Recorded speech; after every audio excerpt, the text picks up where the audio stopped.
Hello student, this is your political science class for BA third year.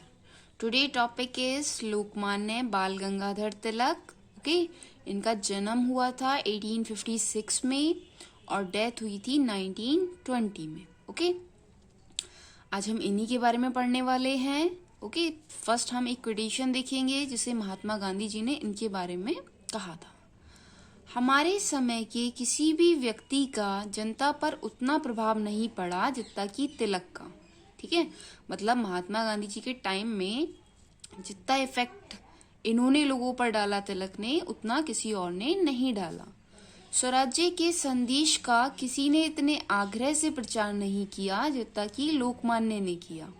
स्वराज्य means अपना राज्य. ये क्या चाहते थे कि हमें अपना राज्य मिलना चाहिए, हम ब्रिटिश के गुलाम में नहीं रहेंगे. ठीक है, तो स्वराज्य के संदेश का किसी ने इतने आग्रह से प्रचार नहीं किया जितना कि लोकमान्य ने. ठीक है, ये इनके बारे में कोटेशन है जो किसने कही है, महात्मा गांधी ने. ओके, अब इसी को इंग्लिश में देखिए. No man of our times had the hold on the message that mister Tilak had.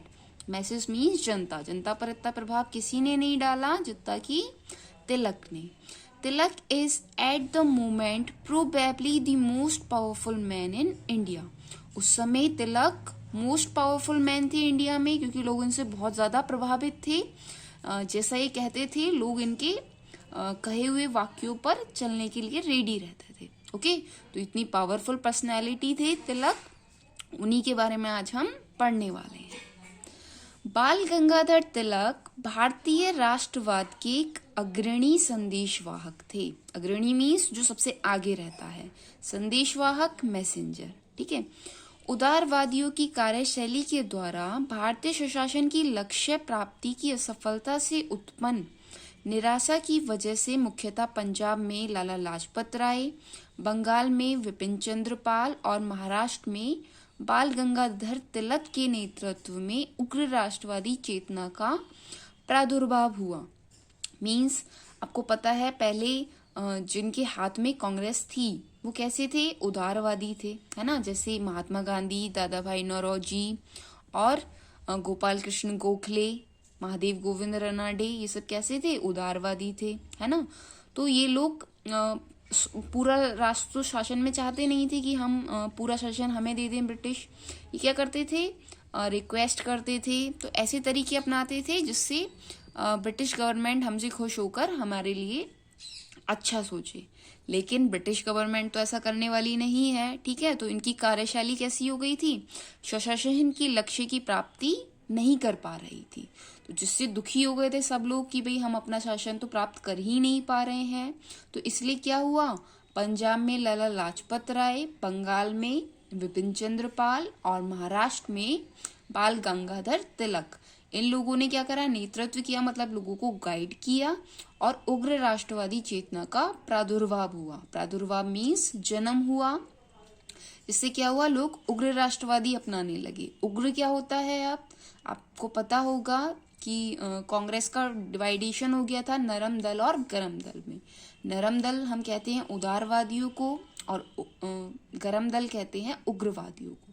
मतलब जो अपना काम सिर्फ रिक्वेस्ट से नहीं कराएंगे, वो साम दाम दंड भी चारों तरीके अपनाकर अपने काम को किसी न किसी तरह करा लेंगे. और इन्हें इनका जोर किस पे था, हमें क्या चाहिए, स्वशासन, स्वराज्य चाहिए. ठीक है, अपना राज्य चाहिए, मतलब हम ब्रिटिश के कंट्रोल में अब नहीं रहेंगे.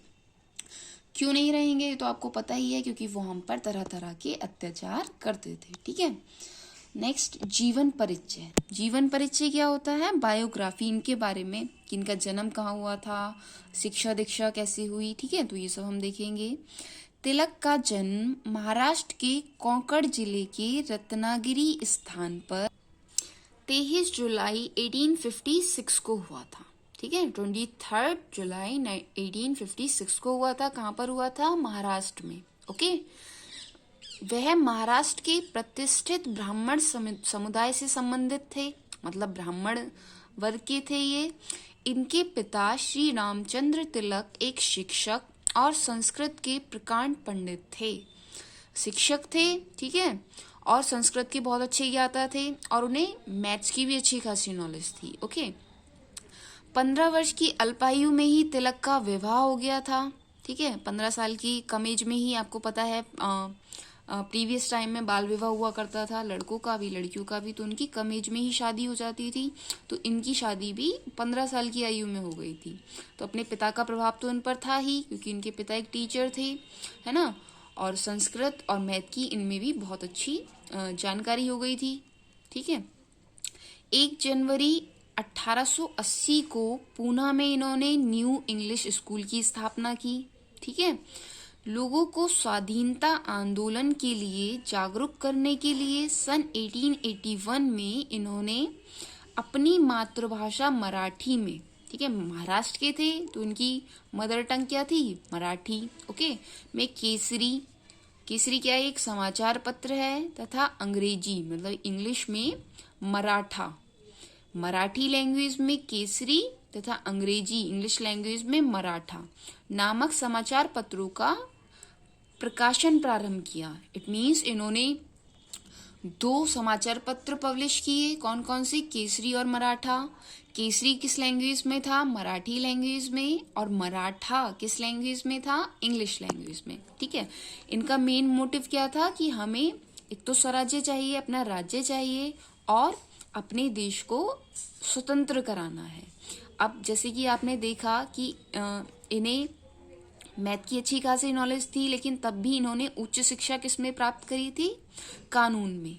क्यों, क्योंकि जैसे इनकी एक फ्रेंड ने पूछा था इनसे कि आपने कानून को क्यों उच्च शिक्षा में चुना एज अ सब्जेक्ट, तो इन्होंने कहा मैं ऐसे सब्जेक्ट को चुनना चाहता हूँ जिससे कि मैं देश के लोगों का ज्यादा से ज्यादा समर्थन कर सकूं, विकास कर सकूं। ठीक है, अतः मैं समझता हूँ कि इस कार्य में साहित्य या विज्ञान के ज्ञान की अपेक्षा कानून का ज्ञान अधिक उपयोगी होगा। मतलब अगर मैं किसी और लैंग्वेज का यूज करूंगा, है ना, तो उससे मैं लोगों का ज्यादा भला नहीं कर पाऊंगा, और जितना कि मैं कानून की एजुकेशन लेके कर सकता हूँ। ठीक है, मैं ऐसी जीवन की कल्पना नहीं कर सकता जिसमें कि मेरा ब्रिटिश सत्ता के साथ टकराव ना हो। इन्हें अच्छे से पता था, ये उग्रवादी विचारधारा के थे, कि मेरा ब्रिटिश सत्ता से टकराव तो होगा, है ना, तो इसलिए मुझे कानून की नॉलेज लेना बहुत जरूरी है। ठीक है, सन 1891 में सरकार द्वारा विवाह के बारे में स्वीकृत आयु विधेयक प्रस्तुत किया गया। ब्रिटिश गवर्नमेंट थी उस वक्त। ठीक है, तो उस समय क्या हुआ, 1891 में सरकार ने एक प्रस्ताव विधेयक प्रस्तुत करा। ठीक है, विधेयक क्या होता है, बिल प्रस्तुत किया। किसके बारे में था वो, कि जो गर्ल है ना, उनकी एज 10 वर्ष से बढ़ाकर कम से कम 12 वर्ष करनी चाहिए। ठीक है, तो ये बाल विवाह के तो पक्षधर थे नहीं कि बाल विवाह होना चाहिए, उसके विरोधी थे, लेकिन फिर भी उन्होंने उसका विरोध किया। कि क्यों, क्योंकि ये उनका मैटर नहीं है कि वो गवर्नमेंट, ब्रिटिश गवर्नमेंट इस बारे में कानून बनाए, ये हमारे समाज का मैटर है, उन्हें इस चीज में इंटरफेयर नहीं करना चाहिए। ठीक है, अतः इस दृष्टि से सरकारी हस्तक्षेप को वो अनुचित और अवांछनीय समझते थे। सन 1905 में बंग भंग के समय, बंग भंग क्या है, जिस समय बंगाल में फूट डल रही थी, ठीक है, जो अब इस समय हो चुका है डिवाइडेशन, उस समय पड़ी थी 1905 में। उस समय तिलक का कार्यक्षेत्र महाराष्ट्र से बढ़कर संपूर्ण देश हो गया था। मतलब वो सिर्फ महाराष्ट्र में काम करते थे, महाराष्ट्र के थे, ठीक है, लेकिन अब क्या हुआ था 1905 में, इनका जो कार्य क्षेत्र था, मतलब काम करने का जो एरिया था, वो महाराष्ट्र से बढ़कर संपूर्ण देश हो गया था। तत्कालीन वायसराय लॉर्ड कर्जन, उस समय जो वायसराय थे लॉर्ड कर्जन, कि इस बांटो और राज्य करो, मतलब डिवाइड एंड रूल की साम्राज्यवादी नीति के अंतर्गत राष्ट्रीय आंदोलन को कमजोर करने की बंगाल विभाजन की इस अदूरदर्शितापूर्ण नीति ने सारे भारत में विरोध की एक जबरदस्त लहर पैदा कर दी। ठीक है, उनकी पॉलिसी क्या थी ब्रिटिश गवर्नमेंट की, डिवाइड एंड रूल, बांटो और राज करो, मतलब फूट डालो और राज करो। ठीक है, तो इस समय क्या हुआ, फिर सारे इंडियंस को भी समझ में आने लगा कि ये लोग हमारे साथ कितना बुरा कर रहे हैं, हम सब लोगों को डिवाइड कर रहे हैं। तो सब लोगों में क्या हो गया, अंग्रेजी सत्ता के विरोध की एक जबरदस्त लहर पैदा हो गई। ठीक है, और तिलक तो समर्थन कर ही रहे थे, लोगों को उग्रवाद की ओर ले जा रहे थे कि हमें अंग्रेजों से छुटकारा चाहिए, तो क्या करना होगा, उनसे खुला विरोध करना है उनका, ठीक है, और हमें उग्र ही रहना है, उनसे रिक्वेस्ट नहीं करनी है, ठीक है। सन 1907 में, जैसे आपको पता है, पहले कांग्रेस में गरम दल और नरम दल दोनों साथ में रहते थे, ठीक है। फिर 1907 में क्या हुआ, ये जो कांग्रेस थी इसके 2 पार्टीशन हो गए, मीन्स ये 2 भागों में बट गया, एक उदारवादियों का और एक उग्रवादियों का। जो लोग उदार थे, उदार विचारधारा के थे, वो चाहते थे कि सरकार भाई हमारी बात मान लेगी, है ना, रिक्वेस्ट करने से, वो सब उदारवादी हो गए, है ना। नेक्स्ट हेडिंग है आपकी तिलक का राष्ट्रवाद, तिलक्स नेशनलिज्म। तिलक की राष्ट्रीयता पुनरुत्थानवादी, रेवेलिस्ट और पुनर्निर्माणवादी थी। पुनरुत्थानवादी क्या होता है, मतलब ये इम्प्रूव करना चाहते थे, ठीक है। स्वराज्य तो आपको पता ही है, ये अपनी सत्ता को, मतलब अपने राज्य में अपना ही शासन चाहते थे।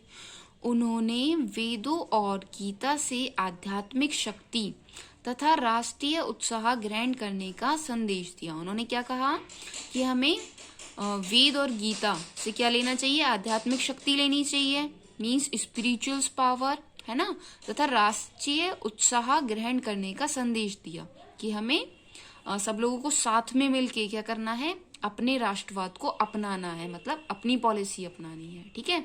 अगर हम ब्रिटिश गवर्नमेंट को फॉलो करते रहेंगे, उनके रूल्स मानेंगे, तो वो कभी भी हमें अपना स्वराज्य प्रदान नहीं करेंगे। इसके लिए हमें क्या चाहिए कि हमें अपने ही कस्टम को इम्प्रूव करना है, लोगों को जागरूक करना है, ठीक है। तभी हम अपने राष्ट्रवाद को, मतलब अपने राष्ट्र को अपना बना पाएंगे, स्वशासन प्राप्त कर पाएंगे, ठीक है। आई होप आपको इतना क्लियर हो गया होगा जितना हमने पढ़ा है, इनका जीवन परिचय, इनका राष्ट्रवाद। फिर आगे का हम नेक्स्ट क्लास में कंटिन्यू करेंगे। Thank you for watching this class.